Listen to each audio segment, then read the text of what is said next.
Les agriculteurs sont dans la rue aujourd'hui à l'appel de la FNSEA. Une mobilisation de grande ampleur contre la surenchère des réglementations a démarré très tôt ce matin. À Beauvais, notre journaliste Christelle Juteau a pu filmer avec son téléphone le bâchage du centre des impôts avec dépôt de ballots de paille. C'était à 5 h du matin, vous le voyez.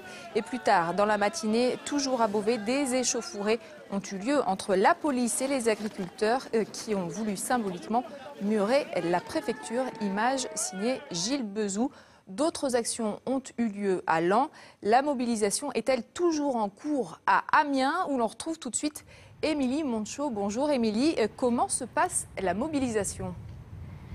La mobilisation est toujours en cours. Les agriculteurs se dirigent actuellement vers la place du cirque où nous nous trouvons. Ils sont partis de 5 points stratégiques ce matin, 5 symboles de la lourdeur administrative qu'ils dénoncent, comme par exemple la DREAL, la Direction régionale de l'environnement, de l'aménagement et du logement. Le mot d'ordre de cette mobilisation, c'est « Laissez-nous travailler ». Ils dénoncent un trop-plein de normes et de démarches administratives.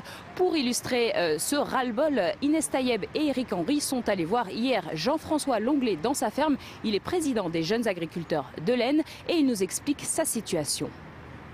Les agriculteurs en ont plein les bottes. Ils en ont assez des réglementations imposées par la France et l'Union européenne. Jean-François Longlet exploite cette parcelle de terrain. Mais depuis le 1er juillet, il n'a plus le droit d'utiliser de l'engrais sur un des 8 hectares. Plus d'engrais azotés sur les fortes pentes suite à la directive nitrate. Une réglementation qui lui paraît déconnectée de la réalité. C'est simplement ça, les choses, on nous impose des choses, on n'est pas contre. Il faut du pragmatisme, sauf que ça c'est une décision technocratique donc, qui a été prise dans les bureaux à Paris et ils ne se sont pas rendus compte sur le terrain pour voir les incidences, pour savoir comment ça allait se passer. Très loin, trop loin du terrain, mais pas seulement. Les agriculteurs dénoncent aussi des réglementations qui s'empilent en permanence les unes sur les autres. Résultat, beaucoup de temps à traiter la paperasserie.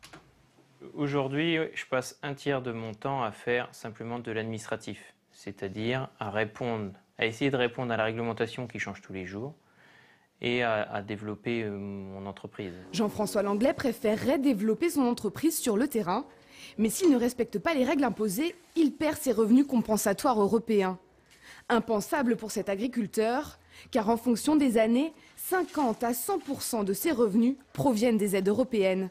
Sans cela, il ne pourrait même plus nourrir ses vaches. Émilie, vous êtes toujours avec nous à Amiens. Quel est l'état d'esprit des agriculteurs mobilisés ce matin ? Oui, ils sont mobilisés et remontés. Ils sont près de 400 à Amiens, accompagnés d'une centaine de tracteurs venus des environs de la ville. Certaines rues sont bloquées comme celle située derrière moi. Alors qu'attendent-ils vraiment de cette mobilisation ? Je vous propose d'écouter l'un d'entre eux. On attend que le gouvernement, notamment le gouvernement français, le ministre de l'Agriculture, prenne conscience que l'ensemble de la profession est responsable, elle est capable de s'autogérer, de se réguler elle-même.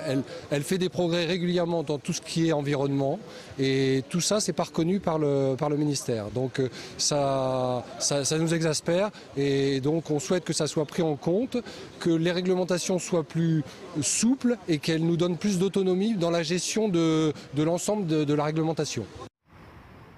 Alors, une délégation de manifestants est attendue en préfecture d'ici une demi-heure. Ils vont rencontrer la préfète ainsi que les directeurs des administrations concernées.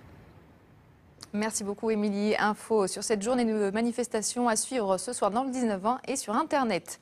En bref, après les routes manifestations obligent, ça coinçait aussi sur les rails ce matin. Gros bazar à Creil à cause d'une panne d'un train de fret de la SNCF. 2 trains ont